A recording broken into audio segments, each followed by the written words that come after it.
If you're not strength training, you're bound to get injury. You're basically running towards it because your muscles aren't strong enough. I'm going to tell you after 22 marathons what I wish I did before I even started running that has helped me now tremendously to run a 240 marathon, 52 miles in 6 hours, 26 minutes. It's not your shoes getting you injured, it's your weak muscles, and this is how we fix it. Now, my gym routine, I'm going to tell you, and everybody's going to thank me for it. So skip the video if you want towards the end and screenshot it. What I'm going to tell you is you need to strength train before you get into any type of major running. You're going to thank me because it is the resistance before the load. Meaning, if you just get into running without zero strength training, chance of you getting injured is very high, right? Your legs aren't used to it. You have weak muscles, ligaments, tendons, everything like that. By building them up in the gym, now when you go into something as repetitive as running, you're going to be able to hold that load, speed, and volume over time. Second, injury prevention. Obviously, this exposes the weak links that you have. A lot of people have weak hips, and it comes down to their bad form and their bad posture. Okay, you can easily fix that with strength training. You cannot fix that with running. You will not get stronger by doing that. You have to obviously target and isolate each muscle group, and we do that in the gym. Second, it helps recovery. It helps blood flow, nitric oxide, getting the nutrients pushed into certain muscles that you wouldn't get just by running itself. So that's why strength training comes before running. So you want to get faster as well and you want a PR, it's going to happen in the gym, not by you just running. Okay. So with that being said, this is what helped me get that PR in not only the marathon, but also in the ultra endurance racing.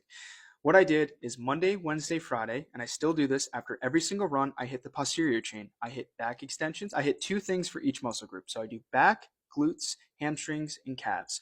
I do 5 sets to 12 to 20, nowhere near failure. This is not a central nervous system taxing workout, okay? You do not really want to be fatigued and sore to the next day. You can't walk. It's not going to help your performance. You want to stimulate increased blood flow in that muscle while keeping your resting time lower, which is going to increase your heart rate, more calories burned, also more stimulus. Remember, runners are not resting for a minute and 30 seconds between the time that they hit the feet, okay? Their muscles are constantly working, meaning you don't need to do back extensions, 12 reps, and sit there for a minute and a half to catch your breath. You want to keep putting that stress on you. So after the posterior, I train my anterior and stabilizer muscles. This is going to be your hip flexors, your quads, your adductors, abductors, your core, okay?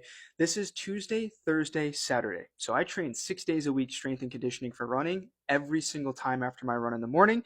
I'm still doing 5 sets, 12 to 20. 10 seconds rest, I'm in and out in 20 minutes, and that's exactly how you do it. Now, of course, I'm stretching, I'm doing my mobility work before my runs and after my runs, which I force every single person to do that is training with me and everything like that, because as we train, our muscles get tight.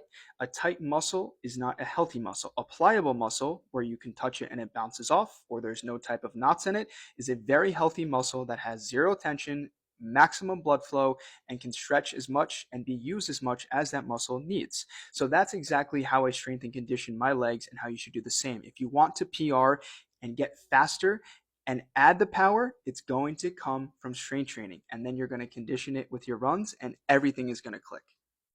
So drop a comment. I'm curious to what people are doing for their strength and conditioning. It is all dependent on the person. If you've had past injuries, what your imbalances are and everything like that.